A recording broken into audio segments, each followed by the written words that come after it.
अपने पसंदीदा मौजू पर शोज़ देखने के लिए लाइक और सब्सक्राइब करना ना भूलिएगा और बेल बटन पर क्लिक कीजिएगा।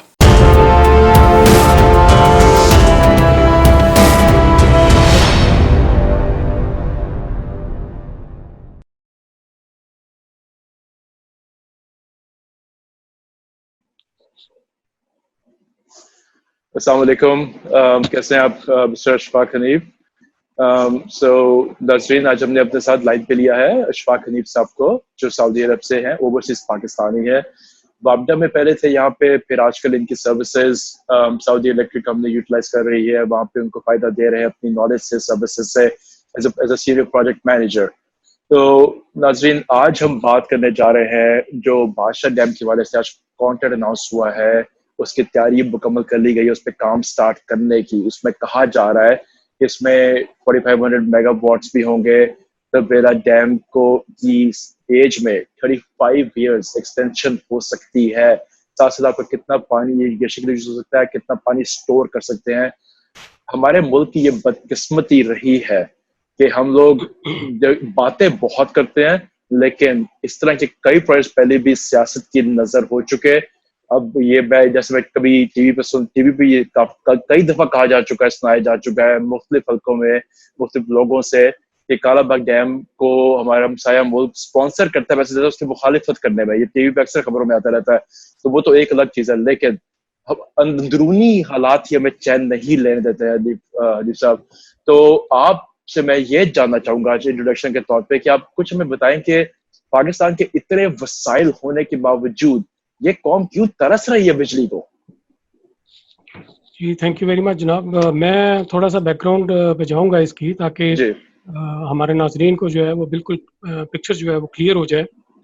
एक्चुअली आपको अंदाज़ा होगा कि 60s के दौरान एक इंडस वाटर ट्रीटी हुआ था, जिसमें यूएनओ के तहत ये इंडस वाटर ट्रीटी था, और इसमें पाकिस्तान इंडिया दोनों पार्टीज के दरमियान ये ट्रीटी हुआ था।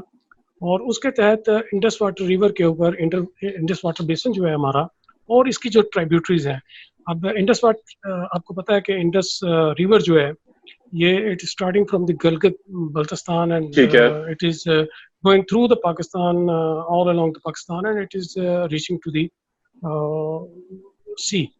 So इसमें ये है कि ट्रीटी के मुताबिक जितनी भी हमारी साइट्स हैं, डैम साइट्स हैं, उनकी आइडेंटिफिकेशन हुई थी, और उस रिपोर्ट के मुताबिक पाकिस्तान में अगर वो साइट सारी कंस्ट्रक्ट हो जाती हैं और सारे डैम्स जो हैं वो बन जाते हैं, तो Pakistan has a potential of about 60,000 megawatt 60,000 megawatt of capacity they have.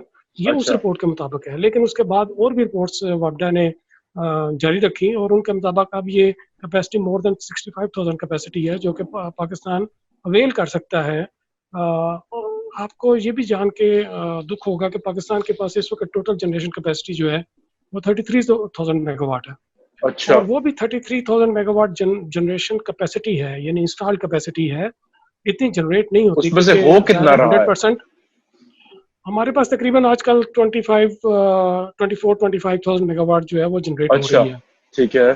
कि कोई भी टर्बाइंस या कोई भी जनरेटर्स जो है वो 100% एफिशिएंसी पे नहीं चलते हैं, और बीच में लाइन लॉसेस भी होते हैं। लाइन लॉसेस भी, we are one of the highest in the list in the line losses. और हमारे पास जो लाइन लॉसेस हैं वो तकरीबन 25% के करीब लाइन लॉसेस हैं। उसमें तकरीबन 5-6% के करीब हमारे ट्रांसमिशन लाइन लॉसेज हैं, और बाकी अराउंड 17-18% जो है वो हमारे डिस्ट्रीब्यूशन लाइन लॉसेज हैं। और आपको पता है डिस्ट्रीब्यूशन लाइन लॉसेज जो हैं वो एक्चुअली लाइन लॉसेज नहीं होते, वो एक्चुअली बिजली की चोरी होती है जो लाइन लॉसेज में डाल दी जाती है। तो ये चीज़ें भी हैं पाकिस्तान के साथ सारी। अच्छा, मैं आपको बता रहा था, हाँ, मैं आपको बता रहा था जनरेशन कैपेसिटी हमारी जो है वो ऑलमोस्ट 60,000 मेगावाट थी, लेकिन उसमें से अभी तक हम सिर्फ 9,000 मेगावाट तक जो है वो जनरेट कर सके हैं।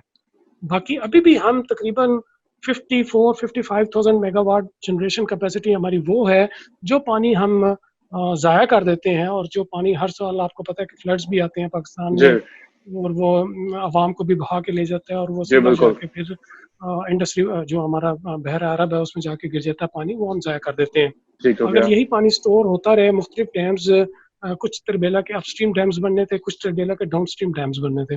और वो इसी तरह जो है वो एक डैम से निकल के वो दूसरे डैम को फिल करना था, दूसरे डैम से निकल के तीसरे डैम को फिल करना था, तीसरे से चौथे को, और इस तरह यानी हम वही एक ही वाटर से हम मुख्तलिफ जगहों पे उसको स्टोर कर करके हम उससे जनरेशन ले सकते थे, लेकिन वो हमने आज तक इस्तेमाल ही नहीं किया है इस पानी को सही तरह जिस तरह करना चाहिए था।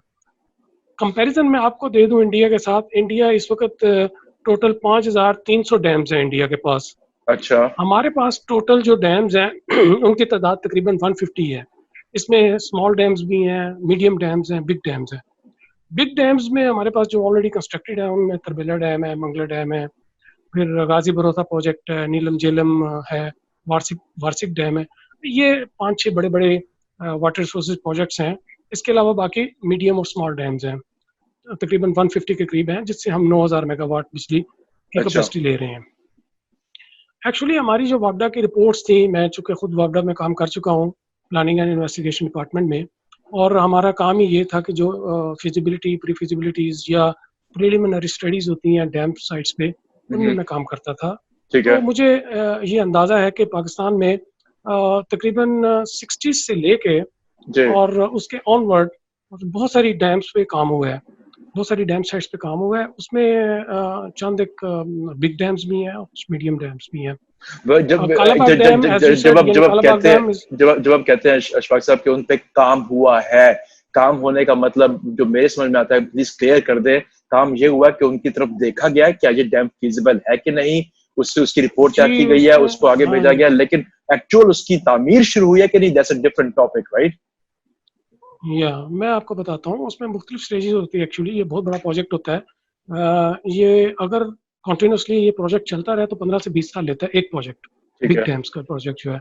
उसमें it started from the site identification, उसके बाद उस पर सॉइल इन्वेस्टिगेशंस होती हैं। एक्चुअली 3 या 4 लोकेशन एक ही डैम की जो है वो प्रपोज होती हैं। उसमें से फिर फिजिबिलिटी बनती है कि इनमें से इन लोकेशंस में से कौन सी लोकेशन जो है वो फाइनल करनी है, कौन सी फिजिबल है। हर लोकेशन की इन्वेस्टिगेशंस होती हैं, सॉइल इन्वेस्टिगेशन होती है, यानी वहाँ पे ड्रिलिंग होती है।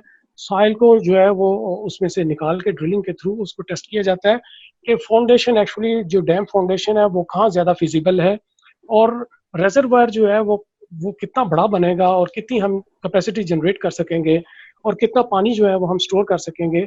इन 3-4 जो आइडेंटिफाई हुई होती है लोकेशन, उनमें से तो मेरे सवाल से पहले आप कालाबाग के एग्जांपल देने लगे थे। जी, कालाबाग एक्चुअली शुरू हुआ था, इसकी आइडेंटिफिकेशन तो हो गई थी 60s में ही, और उसके बाद इसके ऊपर फिजिबिलिटी और प्री फिजिबिलिटी और डिटेल डिजाइन वगैरह सारा कुछ हुआ था। तकरीबन 10-15 साल का काम हुआ था इस पे, और वापडा was ready to start the construction in I think 80s। और उसके बाद ये पॉलिटिकली मतलब सारा जो प्रोसेस था उसको पोलिटिसाइज कर दिया गया। उसमें जैसे आपने पहले अपने तारफ में कहा कि इंडिया खुद जो है वो पैसे लगाता है, और वो नहीं चाहता कि पाकिस्तान जो है वो हाइडल पावर में आगे आए, और वो खुद भी पैसे लगाता है और वो हमारे पॉलिटिशियंस को इन्फ्लुएंस भी करता है कि वो इसकी मुखालफत करते रहे डैम की। और कालाबाग डैम की जो है वो आपको पता है कि कितनी मुखालफत हुई, और वो फिर आज तक भी वो जो है वो इतना पोलिटिसाइज हो गया कि उसको हम स्टार्ट नहीं कर सके कंस्ट्रक्शन उसकी। ठीक हो गया। उसके बाद ये भाषा डैम था, भाषा डैम में भी जो है इसकी भी 90s में स्टार्ट हो गई थी एक्चुअली इसकी आइडेंटिफिकेशन और इस पे रिपोर्टिंग। तो ओरिजिनल जो हमारी वापडा की प्लानिंग थी उसके मुताबिक तरबेला डैम के फौरन 10-12 साल के बाद कालाबाग बनना था, और कालाबाग के 10-12 साल बाद भाषा बनना था। लेकिन वो सारी प्लानिंग जो है वो धरी की धरी रह गई, और ये सारे मामला जो है वो पोलिटिसाइज हो गए। उसके बाद हमारे पास 1-2 राजा भी आया था। आपको पता है कि हमारे पाबंदियां लगी हुई थी, और हम जो है वो बाहर से कोई एड वगैरह भी नहीं ले सकते थे, और हमें अगर कोई शुरू करना भी चाहते कोई कालाबाग या बादशाह या कोई डैम, तो हमें बाहर से उस पर कोई फाइनेंशियल सपोर्ट नहीं मिल रही थी, इस वजह से वो शुरू नहीं कर पा रहे थे। अब जो है गवर्नमेंट ने जब ये स्टार्ट किया है, आपको पता है कि परवेज मुशर्रफ के ज़माने में भी इस पे जो है संग बुनियाद उन्होंने जाकर रखा था। 2006 में रखा था, जैसे अभी ये स्टार्ट होने लगा है, और 5 साल के बाद उन्होंने कहा था कि ये it will be able to start the generation from the project. अब उस बात को भी जो है वो आप देखें कि 14-15 साल हो गए हैं। तो हर गवर्नमेंट जो है वो स्टार्ट तो करती है अपना, इसमें थोड़ी सी इनिशिएशन भी लेती है, लेकिन एक्चुअली पता तब चलेगा जब ऑन ग्राउंड काम जो है वो स्टार्ट हो जाएगा। अब आज ही जैसे आपने बताया कि खबरों में हमने सुना है कि जो है वो इसका कॉन्ट्रैक्ट तो नहीं, इसकी कंसल्टेंसी सर्विसेज जो है वो एक पार्टी को दे दी गई हैं और जी वो जॉइंट वेंचर वापडा के साथ बना है जो इसकी कंसल्टेंसी सर्विसेज को देखेगा और इसके सुपरवाइज करेगा डैम को। लेकिन अभी तक इसके कॉन्ट्रैक्ट वगैरह जो है वो किसको मिलना है वो चीज़ें अभी नहीं हुई हैं। ठीक है। और इसके अलावा उन्होंने रीसेटलमेंट का जो प्रॉब्लम है वो थोड़ा सॉल्व किया है कि इसमें क्योंकि होता है कि जो भी अवाम उस रिजर्वायर के अंदर आ रही होती है जी उसको रीसेटल करना होता है कहीं दूसरी जगह पे। हाँ जी तो वो रीसेटलमेंट प्रॉब्लम जो है वो किसी हद तक सॉल्व कर ली है वापडा ने और उनको एक जगह जो है वो मिल गई है जहाँ पे वो कॉलोनी बनाएंगे, रीसेटलमेंट कॉलोनी बनाएंगे उसके बादशाह डैम इनिशियल पे एस्टिमेट जो तो भी इशफाक साहब इफेक्टिव होंगे उनके। इनिशियल एस्टिमेट तो ये था इशफाक साहब के जब ये पूरा उन्होंने जो मेरी स्टडी के मुताबिक शो करता है कि तकरीबन 28,000 लोग डिस्प्लेस हो रहे थे जब इन्होंने इसकी फिजिबिलिटी तैयार करनी शुरू की थी। तो वो ये सारी के सारी हैंडल कर चुके हैं या उसमें से कुछ है अभी जो इन्हें हैंडल करना है? नहीं, मेरी जो इन्फॉर्मेशन है उसके मुताबिक ये है कि इन्होंने कंप्लीट कर ली है वो सारा सर्वे। ठीक जितने भी लोग इफेक्टिव हैं उनके लिए पूरी जमीन इनको मिल गई है ठीक है और वो गिलगित बल्तिस्तान की गवर्नमेंट ने जो है वो एक जगह पे इनको कंप्लीट वो लैंड जो है वो ऑफर कर दी है और वो इस पे जो कॉलोनी जो है वो बनाने जा रहे हैं ठीक है और उनको जो है वो वहाँ पे रीसेटल किया जाएगा। ये चीज़ें तो सॉल्व हो गई हैं। ठीक है अच्छा, हम अब आते हैं एक और भी डैम है जो महमद डैम है, वो भी इसके साथ जो बनना था बिल्कुल कि ये दो डैम थे जो गवर्नमेंट चाह रही थी कि स्टार्ट करें, एक महमद डैम और एक भाषा डैम। जी अभी दयामिर भाषा डैम से तो हम 4,800 के करीब जो जनरेशन कैपेसिटी इसकी होगी और जो महमद डैम है उससे 800 मेगावाट जनरेशन कैपेसिटी हमारी होगी। 800 वाट लेकिन ओके जो 800 मेगावाट महमद डैम है वो ज्यादातर उसमें जनरेशन कैपेसिटी तो उसकी बहुत ज्यादा नहीं है, लेकिन वो ये है कि वो ज्यादातर फ्लड मिटिगेशन और इरिगेशन के लिए इस्तेमाल होगा क्योंकि वो बनना है स्वाद रिवर के ऊपर। ठीक है ध्यामिर भाषा डैम बनना है ये इंडस रिवर के ऊपर, इंडस के ऊपर ठीक है इंडस रिवर के ऊपर और जो महमद डैम है वो स्वात रिवर के ऊपर बनना है। तो काबुल और स्वात जो है वो ज्वाइन करते हैं before joining the Indus river. ठीक है ये स्वात रिवर जो है वो आगे जाके इंडस रिवर को ज्वाइन करता है। ठीक है तो इसमें मसला ये था कि इंडस रिवर में जब फ्लड आता है तो वो एकदम से इतना ज्यादा फ्लड आता है कि बहुत ज्यादा वो जो है ना आवाम को नुकसान पहुंचाता है। तो ये जो डैम बनना था ये बनना इसलिए था कि ये फ्लड मिटिगेशन इसका मेन पर्पस था ताकि जो स्वात से फ्लड आ रहा है उसको ये रोक ले डैम के अंदर और ये पीक्स जो है ना वो दोनों मिल ना पाए, इंडस रिवर की पीक और स्वात रिवर की पीक दोनों मिल ना अच्छा पाए। ठीक हो गया उससे ये होना था कि जो फ्लड है वो उसकी इंटेंसिटी थोड़ी कम हो जानी थी। तो इसका मेन पर्पस ये है। और आपको पता है कि डैम्स जो है वो उसके 3 पर्पस होते हैं। एक तो इरिगेशन होता है, मेजर जो है एक्चुअली इरिगेशन होता है, फिर फ्लड मिटिगेशन होता है और बाय प्रोडक्ट जो है ना वो जनरेशन कैपेसिटी होती है उसकी ठीक है या इलेक्ट्रिसिटी प्रोडक्शन होती है। तो ये 3 पर्पस होते हैं। तो दयामिर भाषा डैम जो है वो तीनों पर्पस के लिए यानी इट्स मल्टीपर्पज। जो महमद डैम है वो भी मल्टीपर्पज है लेकिन but it is mostly it is for the flood mitigation. लेकिन आप जिस तरह आप बात कर रहे हैं उससे तो मुझे ये अंदाजा होता है अशफाक साहब के हमारे मुल्क को आपने यूज तो वर्ड किया है बाय प्रोडक्ट का, लेकिन हमारे मुल्क के लिए वो तीनों ही टॉप प्रायोरिटीज है जो आपने 3 उसके फायदे बताए हैं, उसके यूजेस बताए हैं। हमारे मुल्क के लिए वो तीनों ही मतलब हमारे मुल्क पे फिट बैठते हैं, स्पेशली पावर। जी मैं बिल्कुल सही है। अच्छा, अब पावर की तरफ आए तो मैं आपको ये बताता चलूँ कि पावर अभी तक हमने जैसा मैंने पहले भी अर्ज किया कि सिर्फ 9,000 मेगावाट हम ले रहे हैं जबकि हम 65,000 मेगावाट तक हाइड्रो पावर जनरेट कर सकते हैं। ठीक अभी तक हम तकरीबन 28% जो है वो of the total capacity of electricity generation we are producing it from hydro power. Remaining 62% is from thermal, 4% is from nuclear and 5% is from wind and solar. ठीक हो गया। तो आप ये देखें और ये जो 62% थर्मल है ये इंतहाई महंगी बिजली है। अगर मैं आपको कॉस्ट कंपैरिजन करके बताऊं तो कॉस्ट जो है वो ये जो थर्मल जनरेशन है ये हमें तकरीबन 12 से लेके 15 रुपए तक पड़ती है पर यूनिट, क्योंकि इसमें भी मुख्तलिफ हैं, कुछ गैस टर्बाइंस हैं, कुछ high speed diesel oil turbines हैं, कुछ जो है वो कोल टर्बाइंस हैं। तो ये सारे मिलके इनका starting from 11 rupees up to 15 rupees per unit पड़ता है। जबकि अगर इसको कंपेयर करें हम हाइडल पावर के साथ तो वो हमें आज भी 2 रुपये 50 पैसे यानी 2.5 रुपये पर यूनिट जो है वो पड़ता है, जो हमारी तरबेला, मंगला और गाजीपुर ये आप इसकी एक्चुअल कॉस्ट बता रहे हैं या वो कॉस्ट बता रहे हैं जो पिछले जो जो जो जो दो खानदान, जनरेशन कॉस्ट में नहीं, जो आप वो कॉस्ट नहीं बता रहे, जो दो खानदान इस मुल्क में बारियां लगा के गए हैं सदर और वजीर आजम बनने की, उन्होंने जिस कॉन्ट्रैक्ट पे ये बिजली बेची है उसका जिक्र नहीं कर रहे आप, एक्चुअल कॉस्ट का जिक्र कर रहे हैं। इसमें जो लूट मार करके दिया गया कॉन्ट्रैक्ट उसकी जिक्र नहीं कर रहे आप।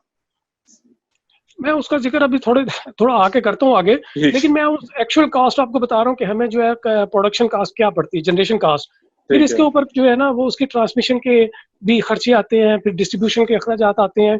तो हमें जो एक यूनिट जो थर्मल यूनिट है वो एटलीस्ट 20 रुपीज पर यूनिट पड़ता है जो कस्टमर को देने। लेकिन अगर आप देखें जो हाइडल पावर है तो वो 2.5 रुपये पड़ता है, उस पर अगर ट्रांसमिशन कॉस्ट और डिस्ट्रीब्यूशन कॉस्ट लगाएंगी तो फिर भी वो 5-6 रुपए से ज्यादा नहीं पड़ेगा। ठीक है। एक तो ये पाकिस्तान के साथ ज्यादती है कि जितने भी प्रोजेक्ट्स किए गए वो हमने वाटर रिसोर्सेज प्रोजेक्ट्स को तो पीछे डाल दिया और हम ज्यादातर जो है वो थर्मल की तरफ चले गए। इसी तरह न्यूक्लियर है, न्यूक्लियर भी महंगा पड़ता है, वो भी 9-10 रुपए पर यूनिट उसकी कास्ट पड़ती है। जो विंड है वो थोड़ा सस्ता है, लेकिन वो भी सस्ता तब बढ़ेगा जब बहुत मतलब उसकी कैपेसिटी को जो है वो इंक्रीज करते जाएंगे। अभी भी वो हमें 4-5 रुपए पर यूनिट जो है वो पड़ रहा है विंड और सोलर जो है। सोलर बल्कि ज्यादा महंगा पड़ रहा है क्योंकि सोलर में बहुत ज्यादा प्रॉब्लम है, उसकी मेंटेनेंस चार्जेस बहुत ज्यादा है। तो ये तो है इसका यानी इनकी कॉस्ट का कंपैरिजन। अब अगर हम आ जाएं कि इंडिया के साथ, अगर जैसे मैंने पहले भी बताया आपको कंपेयर करें इनको, तो इंडिया के पास जो टोटल डैम्स हैं वो आज इस वक्त भी 5300 डैम्स हैं, small medium and large dams, जिससे वो जनरेशन कर रहा है। और वो आज इस वक्त 55,000 मेगावाट कैपेसिटी की जनरेशन ले रहा है हाइड्रो पावर से, हम सिर्फ 9,000 ले रहे हैं। दूसरा ये कि उसके जो अंडर कंस्ट्रक्शन प्रोजेक्ट्स हैं इस वक्त भी वो तकरीबन 15 से 20,000 मेगावाट के अंडर कंस्ट्रक्शन प्रोजेक्ट्स हैं। तो with the time I mean within next 4 to 5 years they will reach to up to 70,000 और 75,000 megawatt capacity from hydro power. ठीक है। इसके अलावा और अगर कंपैरिजन पे जाए तो उनकी टोटल जनरेशन कैपेसिटी जो है इंडिया की वो है 3,65,000 मेगावाट। 3,65,000 मेगावाट। हमारी जो जनरेशन कैपेसिटी है वो अभी 34,000 मेगावाट कैपेसिटी है इस वक्त हमारी जो टोटल जनरेशन कैपेसिटी है। अगर इसको पर कैपिटा, ठीक है उनकी पॉपुलेशन बहुत ज्यादा है, लेकिन अगर पर कैपिटा भी देखें तो वो तकरीबन 0.3 किलोवाट आवर बनती है इंडिया की, और हमारी 0.147 बनती है पर कैपिटा किलोवाट आवर्स में। तो इसका मतलब है कि वो ऑलमोस्ट डबल से भी ज्यादा इस वक्त जनरेट कर रहे हैं पर कैपिटा इनका उनकी। अगर हम उसको केएसए के साथ कंपैरिजन करें, क्योंकि मैं सऊदी अरब में हूँ, सऊदी इलेक्ट्रिसिटी कंपनी में मैं काम कर रहा हूँ और मुझे इनकी तमाम मतलब पता है फिगर्स का।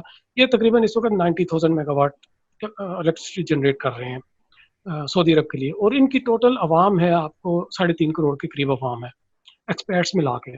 इनकी अपनी जो है तकरीबन 2 करोड़ के करीब आवाम है, और 1.5 करोड़ यहाँ पे तकरीबन एक्सपर्ट्स और एक्सपेट्रिएट्स काम करते हैं। तो टोटल 3.5 करोड़ आवाम के लिए तकरीबन 90,000 मेगावाट इनकी कैपेसिटी है, और ये बनता है 2.57 किलोवाट पर कैपिटा। ठीक है। अब ये अंदाजा लगा लें, हमारी 0.14 है और यहाँ पे 2.5 किलोवाट आवर पर कैपिटा है, यानी ये ऑलमोस्ट मोर देन 10 टाइम्स है, मोर देन 15 टाइम्स है बल्कि। तो ये जो मुल्क जो है जिन्होंने तरक्की करनी होती है वो इस तरह प्लान करके चलते हैं कि उनकी पर कैपिटा जो इलेक्ट्रिसिटी अवेलेबल है वो कितनी है और वो कितनी होनी चाहिए। तो हम यहाँ पे तो प्लानिंग हमारी सारी सियासी जरूरत है। अशरफ भाई, जैसे को पता है हमारे पास वक्त थोड़ा मुख्तसर होता है, तो आप जाते से पहले हम आपसे ये जानना चाहेंगे कि आपके नजदीक, आपके एक्सपीरियंस में भाषा डैम के साथ और मेमन डैम के साथ साथ वो कौन से पाइपलाइन में एक दो मंसूबे उनका जिक्र कर दें ब्रीफली प्लीज, जिनसे मुल्क को खासा फायदा पहुंचाया जा सकता है लेकिन फंसे हुए हैं। जी ठीक है। इसमें ये है कि भाषा के साथ साथ भाषा और मेहमत तो चले स्टार्ट कर रहे हैं, उसमें भी अभी पता नहीं कितना टाइम लगता है स्टार्ट होने में, और फिर इनका पीरियड जो है 10 से 12 साल कंस्ट्रक्शन पीरियड है और बाकी सारी चीज़। तो इसके साथ साथ जो है वो और भी कंस्ट्रक्शन पे वैसे काम हो रहा है, वापडा कर रहा है। एक कुरनतंगी डैम है वो भी चल रहा है, गोमल टांग डैम है, रिजर्वर डैम है, वो भी चल रहा है। इसके अलावा नोलंग डैम पे भी काम हो रहा है।